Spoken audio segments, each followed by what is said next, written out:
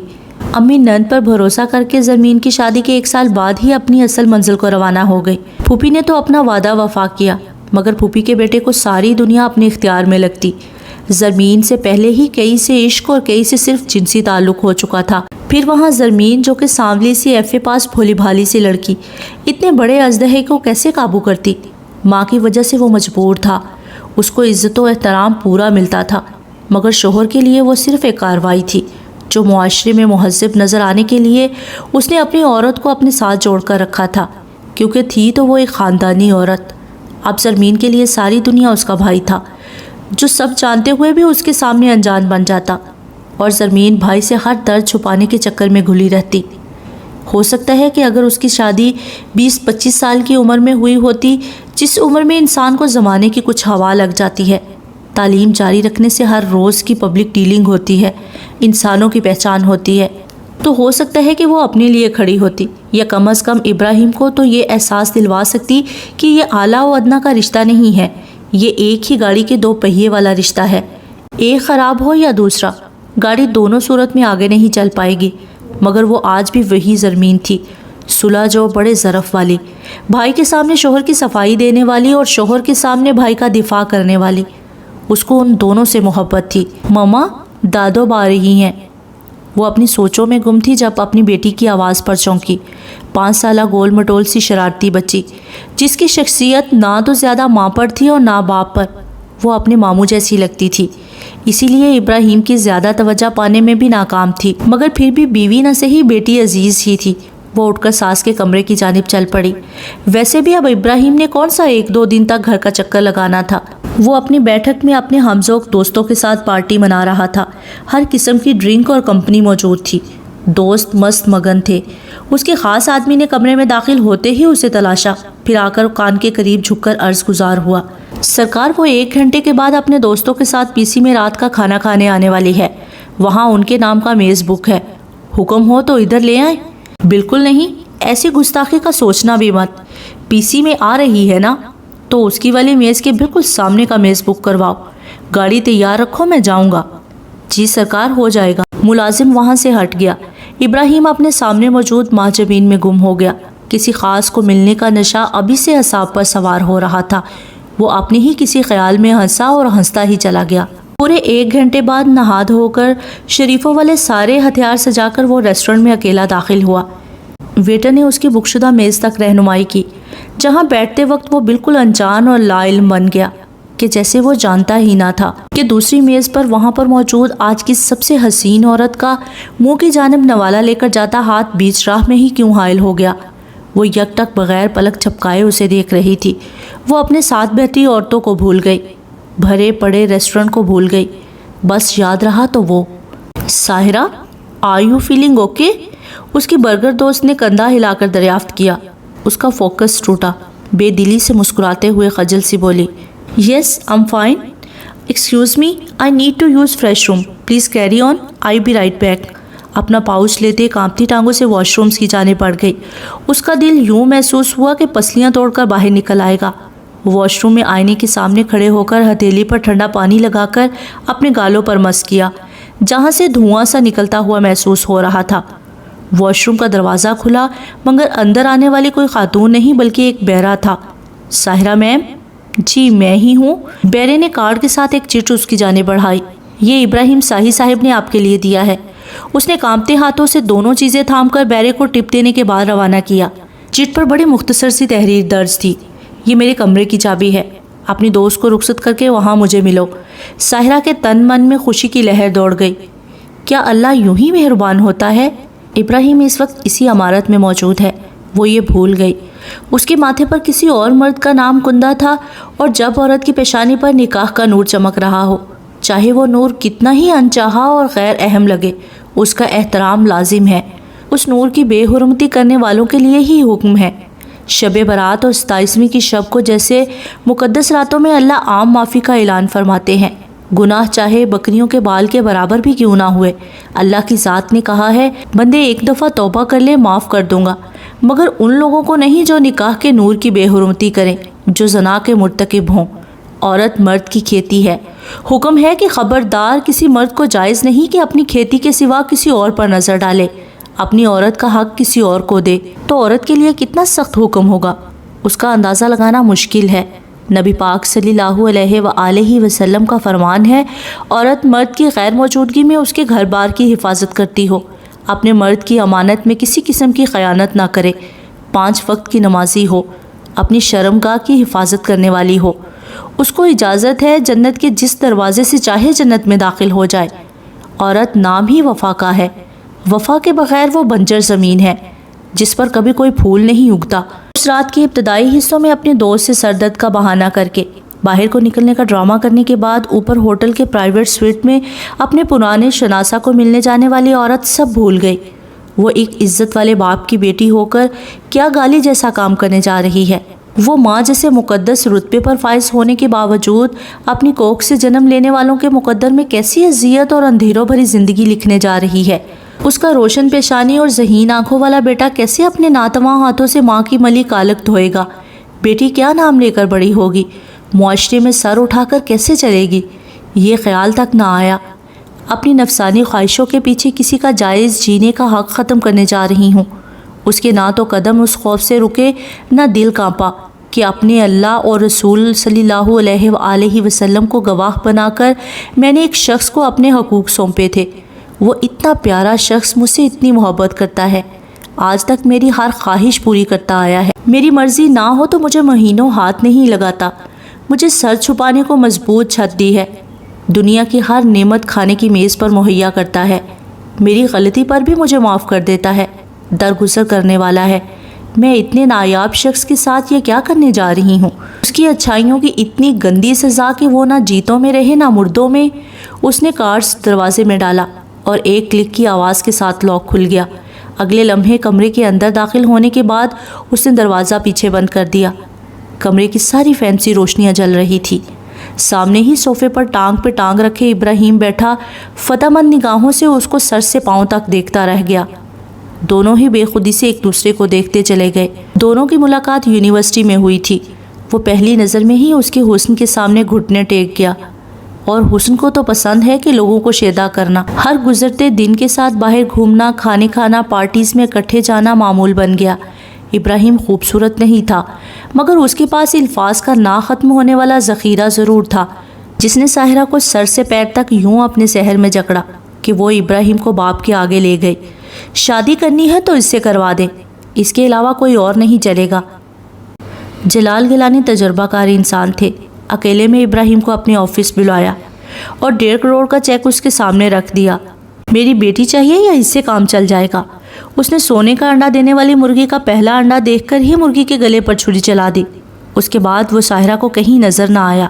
آخر مجبور ہو کر باپ کی مرضی کے ساتھ سردار احمد یار سے شادی کر لی، اور آج وہ سامنے موجود تھا۔ اس دن تمہارے ساتھ وہ عورت کون تھی؟ وہ دروازے سے ہٹ کر آگے بڑھی اور اپنا پاؤچ میز پر رکھ کر اپنے لیے گلاس میں پانی ڈال کر اس کے بالکل سامنے دوسرے صوفے پر ٹک گئی۔